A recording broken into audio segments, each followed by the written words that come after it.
भारत कौन C double game कर रहा है अफगानिस्तान के अंदर? देखिए जी, सफारत खाना उन्होंने बंद किया, तालिबान कहते हैं कंधार में, और 50 सफारतकारों को बुला लिया गया, जहाज भेजे। तो उसमें उन्होंने कई टन जो है, कितने टन, 40 टन उन्होंने गोले भेजे, 122 mm गोले। हाँ, एक और वो काबुल पहुंच गए आज हैं, दोहरा खेल रहे हैं। तो अच्छा है, एक्सपोज हो गया, जाहिर है। उन्होंने, रूस ने भी मज़ार शरीफ में अपना सफारत खाना बंद कर दिया, चीनी भी 210 शहरियों को अपना ले गए हैं। लेकिन सबसे अहम बात ये लड़ाई हो रही, 53% अदला जो हैं वो तालिबान के पास हैं, 18% अशरफ गनी के पास हैं, 29% में जंग हो रही है, और 28% में जंग हो रही है। कुल 34 या 35 अजला हैं, उसमें 26 अजला इस वक्त हालत जंग में है। काबुल शहर में वो एंटी सिस्टम जो है, यानी वो तोपें वगैरह लगा दी गई हैं, एंटी रॉकेट सिस्टम नस्ब कर दिया गया है। अच्छा, और वो तुर्क है वहाँ पे, क्योंकि वो नेटो का हिस्सा है। और पेशकदमी उनकी तेज़ी से जारी है, मुश्तरका हुकूमत बनने का कोई सवाल ही पैदा नहीं होता। खाना जंगी का बहुत ख़तरा है।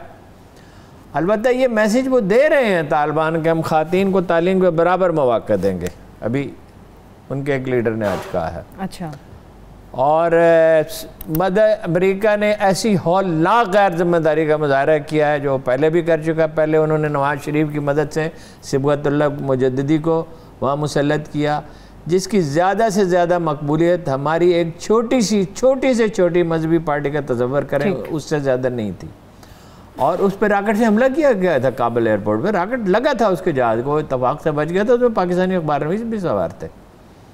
तो उसके खाना जंगी के हवाले कर दिया, और तवक्को ये रखता है अमेरिका कि उसे एक महज़्ज़ब मुल्क समझा जाए, उसने इसको खाना जंगी के हवाले कर दिया।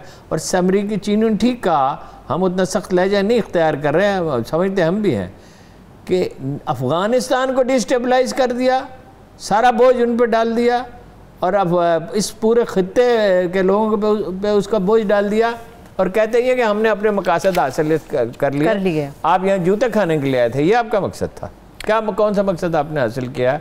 ना वहाँ कोई तालीम में इजाफा हुआ, ना कोई यूनिवर्सिटियाँ बड़ी बनी, ना कोई मतलब ये कोई इकॉनमी डेवलप हुई, ना आपने उनके दरमियान मसालियत कराई, ये मामला थे, ना कोई स्टेबिलिटी के लिए। मीडिया क्या कह रहा है हारून साहब, कौन कौन से ममालिक इस वक्त किसकी तरफ? देखिए, रूस जो उसने तो हाथ उठा लिया है अशरफ गनी की हमायत से, और वो तालिबान को तस्लीम करने की तरफ मायल हैं। ये तो मैं कल भी आपको बता चुका हूँ। चीनियों का रवैया भी यही है, दुनिया देख रही है कि हो क्या रहा है।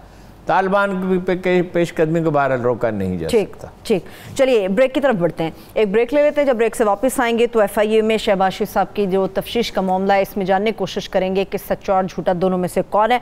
इसके अलावा वज़रा से इजाफी सिक्योरिटी वापस लेने के अमल के हवाले से इमरान खान साहब ने हिदायत की थी, उसके क्या कॉन्सिक्वेंसेज होंगे, और भी दीगर अहम मामला है जिसके ऊपर बात करेंगे। हमारे साथ रहिए। हारून साहब, PP38 के ऊपर मैंने बात कर रही हूँ, मगर उससे पहले मुझे ये क्लियर करें, शहबाज शरीफ साहब का मसला है, FIA का मसला है, ये एक नया पिंडोरा बॉक्स खुला पड़ा है इस वक्त? नहीं, कुछ भी नहीं, अफसोसनाक है। शहबाज शरीफ साहब को ये ख्याल होना चाहिए कि वो 3 दफ़ा वज़ीर आला रहे हैं, वज़ारत उज़्मा के उम्मीदवार हैं, वो इस तरह की बातें क्यों करते हैं? मतलब उन्होंने कहा 6 महीने में मैं अगर वो लोड शेडिंग ख़त्म न कर दूँ, मेरा नाम बदल दें। 3-4 दिन के बाद उनके भाई ने वजाहत की कि उन्होंने जज्बात में एक बात की, ये हो सके, एवरीबडी न्यू इट कि ये 3-4 साल का काम है, नहीं हो सकता 6 महीने में। अच्छा, मुमकिन है। और फिर ये कह रहे मेरे नाम बदल दे, फिर कि मैं जरदारी को सड़कों पे घसीटूंगा, लाड़काना में लाहौर में पेट फाड़ दूंगा, लटका दूंगा।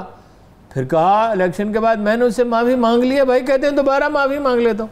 आप इस किस तरह की गैर जिम्मेदाराना गुफ्तगू क्यों करते हैं? तो पाँव पकड़ने की बात है आपके बारे में, हम पाँव पकड़ लेंगे, ये कोई तर्ज गुफ्तगू है? पाँव पकड़ लेंगे?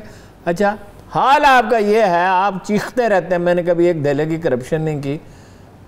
वो आबिद शेर अली के वालिद शेर अली ने कहा, खुल्लम खुल्ला इल्ज़ाम लगाया 16 करोड़ रुपए मैंने इनको दिए, इन्होंने लंदन में फ्लैट ख़रीदा है, और मैं इनको फैसलाबाद में घुसने नहीं दूंगा। वो राना सनाउल्लाह की और उनकी चपकले शहना जी ये चूँकि इनकी सरपरस्ती करते थे, और एक लिहाज से ठीक करते थे कि राना सनाउल्लाह तो कोई प्रैक्टिकल आदमी है, वो तो चीखो पुकार करने वाले ही है ना, बाप बेटा दोनों। अच्छा, फिर आप इस किस्म की मुज़िका खेज गुफ्तगू कर देंगे 100 मेगावाट का मैंने जनाब वो शमसी तवानाई का मरकज़ वो 10 मेगावाट का है। अब कितनी देर ये बात छुप सकती है? अच्छा, फिर आप कहते हैं जी मैंने 10 अरब 20 अरब 50 अरब रुपये बचा दिए। ये एक ऐनक है, इसकी कीमत है 2000 रुपये। कोई बहुत मुझ पर मेहरबानी करेगा तो वो अपना मुनाफा थोड़ा कम कर देगा, 1900 रुपये की दे देगा। कोई भी चीज़ जो आप बाजार से खरीदते हैं, ये बोतल है 30 रुपए की है, कोई 29 की रुपए की दे सकता है। तो आपने बारगेनिंग की, 10 अरब की बचत कहाँ से हो गई? आप ज़्यादा से ज़्यादा ये क्लेम कर सकते हैं कि हमने अच्छी बारगेनिंग की। यानी इसका मैसेज दरअसल क्या है कि ये 10 अरब रुपये मैं खा सकता था, मैंने नहीं खाए, तो क्या एहसान किया है जी? सड़क बनाई, हमने तोहफा दिया। हाल आपका ये है कि जुमेरात की फातिहा का खाना चीफ मिनिस्टर हाउस से जाता था। हाल आपका ये खोकर ब्रदर चीख चीख के सारे लाहौर को बताते रहे कि जी हम 1 लाख रुपए रोजाना इंटरटेनमेंट के लिए वहाँ भेजते हैं। अच्छा, आप 25 अरब रुपए का मामला है, कोई मजाक नहीं है, आपके अकाउंट में है। आप वो कहते हैं मुझे पता नहीं है, मेरे बेटे से पूछो। बेटा कहता मैं बिजी था, मुझे भी इल्म नहीं है। 25 अरब रुपए। एक साहबजादा आपका भाग गया जिसको थोक फरोश कहा जाता है, दामाद भी आपका भाग गया, भतीजे भी आपके वहाँ हैं, मनी ट्रेल आप दे नहीं सके। अच्छा, आप उनसे ये कहेंगे जब आपसे पूछा जाएगा कि भाई आपने ये इसकी मनी ट्रेल दें, और आप कहेंगे मैं तो बड़ी मुल्क की खिदमत की है और ट्रेन चलाई है, मैंने मेट्रो बसें चलाई हैं, जो सब जानते हैं मेट्रो बसों में किस कंपनी के नाम पे क्या क्या कुछ है, मैं लाहौर की सफाई का बड़ा बंदोबस्त किया। तो लोग हंसेंगे नहीं तो और क्या करेंगे? हैं? ये सारे गुब्बारे फटने वाले हैं, एक आध नहीं। ये जितने आपको सियासी लीडर नजर आ रहे हैं ना, ये जिस तरह की हरकतें कर रहे हैं, अगले चंद वर्षों में इनका अंजाम सारी दुनिया देख लेगी, सवाए बातें करने के। भाई आपने करप्शन किया और बेतहाशा करप्शन किया, आपने गैर कानूनी काम किए हैं। ये जो अपना है इसकी मंजूरी नहीं ली है मेट्रो बस की, ये तो मरकजी हुकूमत का जो अदारा है, क्या अदारे का नाम है, उससे मंजूरी ले, उसके 4 हिस्से कर दिए और बना लिया क्योंकि भाई वज़ीर आज़म है। और आप ये इसके बाद आप ये कहते हैं कि FIA के अफसर मुझ पे हंसे नहीं।